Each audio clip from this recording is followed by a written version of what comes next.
Hello everyone, రండి English నేర్చుకుందాం. Let's learn English. Friends, నేను చేసే వీడియోస్ కనుక మీకు నచ్చినట్టయితే వీడియోని లైక్ చేసి ఛానల్ని సబ్స్క్రైబ్ చేసుకోండి. మీరు చేసే ఒక్క లైక్ మరికొంతమంది దగ్గరికి నా వీడియోని రీచ్ అయ్యేటట్టు చేస్తుంది. అలాగే మీరు చేసే ఒక్క సబ్స్క్రిప్షన్ నన్ను ఒక స్టెప్ ముందుకు వెళ్ళేటట్టు చేస్తుంది. సో ఫ్రెండ్స్, మర్చిపోకుండా వీడియోని లైక్ చేసి ఛానల్ని సబ్స్క్రైబ్ చేసుకోండి. నిన్నటి వీడియోలో చూపించిన పిక్చర్లో ఉన్న ఇమేజ్ పుట్టగొడుగులు ఇంగ్లీష్లో మష్రూమ్స్ అని అంటారు. మరి ఈ వీడియోలో చూపిస్తున్న ఇమేజ్ ముత్యాలని ఇంగ్లీష్లో ఏమంటారో కింద కామెంట్ సెక్షన్లో కామెంట్ చేసి చెప్పండి. ఈ వీడియోలో మనం పేరెంట్స్ టీచర్ రిలేటెడ్ ఇంగ్లీష్ అంటే పేరెంట్స్ టీచర్స్ని కలిసినప్పుడు మాట్లాడే చెప్పే కొన్ని సెంటెన్సెస్ ఇంగ్లీష్లో ఎలా చెప్పాలో ఈ వీడియోలో చూద్దాం. ఫస్ట్ వన్, మా అబ్బాయి ఎలా చదువుతున్నాడు.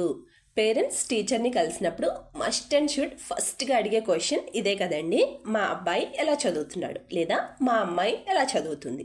సో దీన్ని ఇంగ్లీష్లో ఎలా చెప్పాలి అంటే how is our son studying లేదా how is our daughter studying అంటే మా అబ్బాయి లేదా అమ్మాయి ఎలా చదువుతున్నాడు అని అర్థం.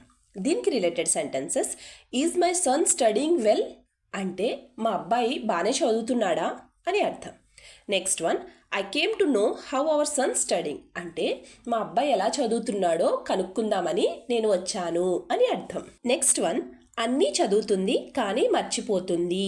దీని ఇంగ్లీష్లో ఎలా చెప్పాలి అంటే she is reading all but forgetting అంటే మర్చిపోతుంది. So she is reading all but forgetting అంటే అన్నీ చదువుతుంది కానీ మర్చిపోతుంది. దీనికి related sentences, she is reading all but forgetting, can you give any advice for this అంటే తను అన్నీ చదువుతుంది కానీ మర్చిపోతుంది.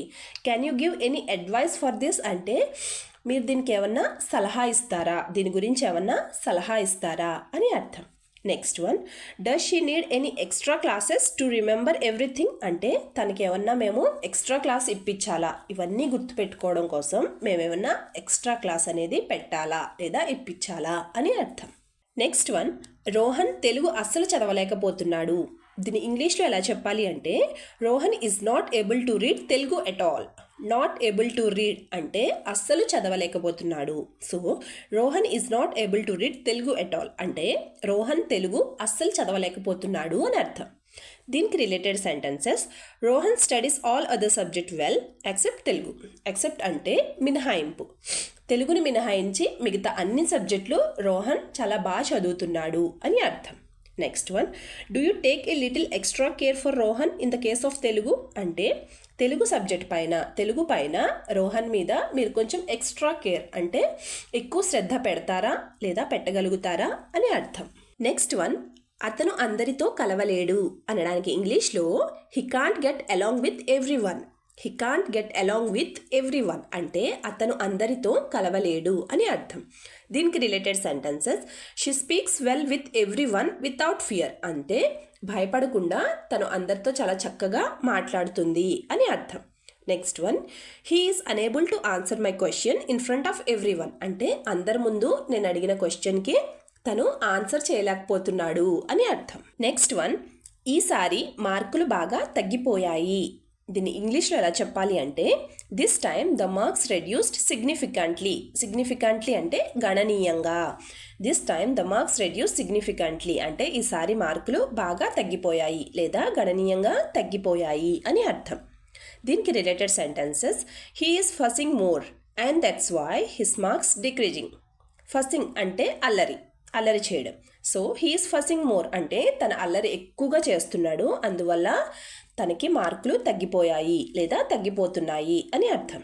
Next one, you want him to be good at school and I also tell him strongly. You want him to be good at school అంటే తన స్కూల్లో మంచిగా ఉండమని మీరు గట్టిగా హెచ్చరించండి లేదా భయపెట్టండి. And I also tell him strongly నేను కూడా తనకి చాలా గట్టిగా చెప్తాను అని అర్థం. నెక్స్ట్ వన్, బాగానే చదువుతుందా, ట్యూషన్ పెట్టించాలా. దీన్ని ఇంగ్లీష్లో ఎలా చెప్పాలి అంటే does she studying well or does she need extra tuition అంటే బాగానే చదువుతుందా లేక ట్యూషన్ పెట్టించాలా అని అర్థం. దీనికి related sentences, she starts playing as soon as she come from school and that's why I join her in tuition. అంటే తను స్కూల్ నుంచి వచ్చిన వెంటనే ఆటలు మొదలు పెట్టేస్తుంది, అందువల్ల నేను తనని ట్యూషన్లో జాయిన్ చేశాను అని అర్థం. Next one, she told me that you are saying a bit fast. She told me that you are saying a bit fast అంటే తను నాతో ఏం చెప్పింది అంటే మీరు కొంచెం ఫాస్ట్గా చెప్తున్నారు. బిట్ ఫాస్ట్ అంటే కొంచెం ఫాస్ట్గా చెప్పేస్తున్నారు అని అర్థం. వీడియో లాస్ట్ వరకు చూస్తున్నారు అంటే నా వీడియో మీకు నచ్చుతుంది, అలాగే నా వీడియో ఎక్కడో చోట మీకు యూజ్ అవుతుంది అనే కదండి. సో ప్లీజ్ నా వీడియోని లైక్ చేసి ఛానల్ని సబ్స్క్రైబ్ చేసుకుని మీ సపోర్ట్ నాకు తెలియచేయండి. Thank you.